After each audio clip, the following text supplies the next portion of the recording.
As these advisors, start to have the conversation with their client around pooled employer plan or single employer plan, a lot of times it's going to come down to the client. I did one last week, actually. We were comparing two different advisors and four different record keeping companies. So we had, three quotes for a single employer plan, and then we had a quote for a pooled employer plan, and all of them with different custodians. And, watching the client process the information from both of the advisors and the pros and cons of each was really eye opening to me, because I could kind of sit there and think through it from the prospect standpoint.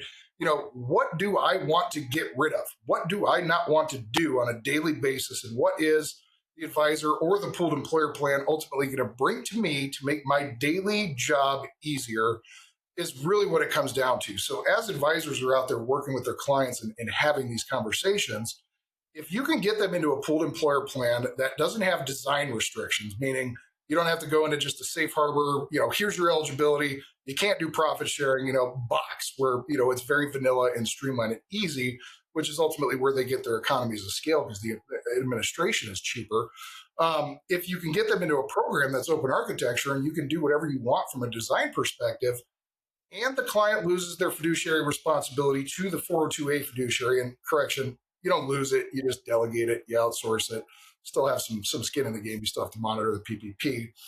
But if that HR manager or team needs a solution to bring these efficiencies to them, to kind of remove them from the day-to-day responsibilities that are needed inside a retirement plan, pooled employer plan is probably the best model. But if you walk into a large corporation that has a steadfast HR team, experienced folks inside that are capable of handling the plan, and you're getting, the same bells and whistles in a single employer plan that you would inside a PEP from a fiduciary standpoint, it may be better off to maintain your autonomy inside a single employer plan because of revenue sharing payments and contributions that could come from your plan to subsidize the smaller adopters in the pooled employer space. So there's a lot of interesting things that happen inside a PEP when it comes to the sharing of those economies of scale.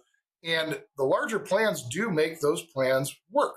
If all the larger plans go away, maybe those plans don't look as good because all of a sudden a lot of the assets disappear, and ultimately it's a little more expensive for the record keepers and everybody to keep offering these discounts for the bulk transfer into the PEP. So, as the advisors are trying to figure out what is appropriate for my client, the biggest thing is, what do they need? Don't just put them in a PEP because it's the newest, shiniest thing that everybody's selling and talking about. It's not a marketing ploy.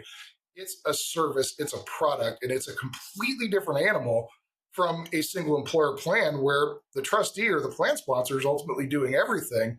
Whereas inside the PEP, your service providers are doing 99% of what you usually have to do, and they remove you from that fiduciary risk.